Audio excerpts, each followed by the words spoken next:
Avec nous pour commenter cette actualité ce soir, Marc Darcy, qui est salarié et délégué syndical sud de Stellantis-Poissy, Henri Stédignac, économiste à l'OFCE, co-auteur de Penser l'alternative, réponse à 15 questions qui fâchent aux éditions Fayard. Pablo Pio-Vivien, rédacteur en chef de la revue Regard, et Gaëtan Mélin, chef du service économique et social de BFM TV. Gaëtan, est-ce que vous avez été choqué par l'annonce ? Choqué tous les ans, mais du coup, est-ce qu'on est encore choqué quand c'est tous les ans la même chose ? Évidemment, chaque année, on compare à ce qu'on gagne et ce qu'il gagne, et surtout, ce qui est le plus choquant, c'est ce qu'on nous demande de faire dans les ateliers pour que lui, il gagne ça. C'est tous les jours un peu plus de travail, tous les jours un petit peu plus une cadence supplémentaire, tous les jours une opération supplémentaire à faire pour que justement, les résultats de l'entreprise soient bons et qu'il rémunère à 93%.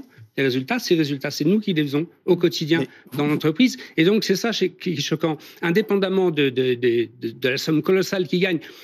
Moi, j'ai 28 ans d'ancienneté. Pour un salarié comme moi, 100 000 euros par jour, c'est 4 ans de salaire.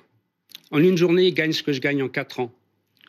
Alors oui, c'est choquant. Comment on peut pas être choqué de voir ça ? Et mes collègues sont choqués aussi. Seulement, c'est des sommes tellement astronomiques qu'on est au-delà, c'est au-delà du choc. Ce qui nous choque le plus, c'est quand on se voit refuser des congés soi-disant parce que il y a du sous-effectif soi-disant. Alors en réalité, ils nous disent par ailleurs qu'il y a du sureffectif. Ils n'arrêtent pas de nous trimballer d'un atelier à l'autre. Là, en ce moment, leur dernière marotte, c'est de nous proposer de conduire des camions porte-véhicules, donc de sortir des gens qui ont fait 30 ans de chaîne ou 35 ans de chaîne, de leur proposer de conduire des poids lourds, de passer des permis poids lourds et d'aller conduire à l'international des poids lourds, parce que, soi-disant, on serait trop nombreux dans l'usine. Aller donner ça à des jeunes.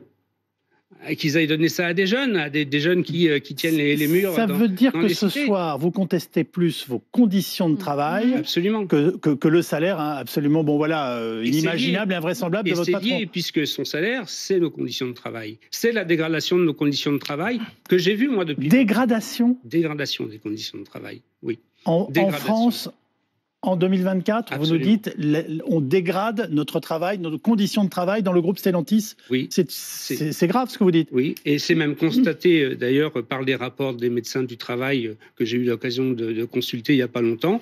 Il y a quelques années encore, le médecin du travail constatait que la densification du travail, des postes de travail, était en contradiction avec l'âge vieillissant de la population ouvrière.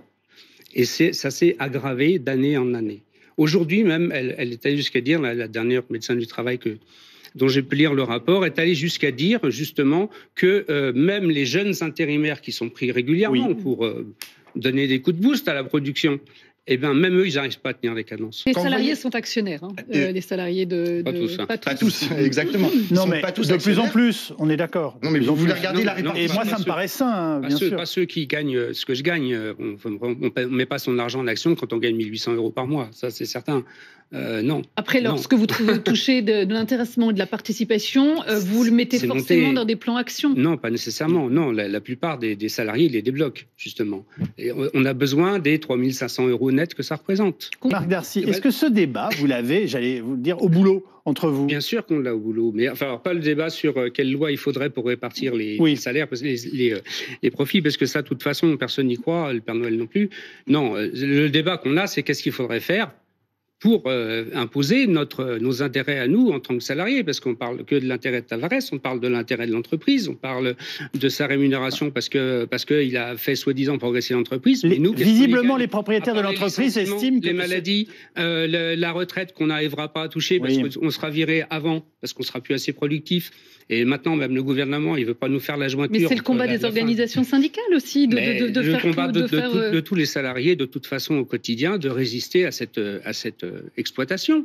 Il faut dire le mot. Alors, mais c'est une exploitation au quotidien.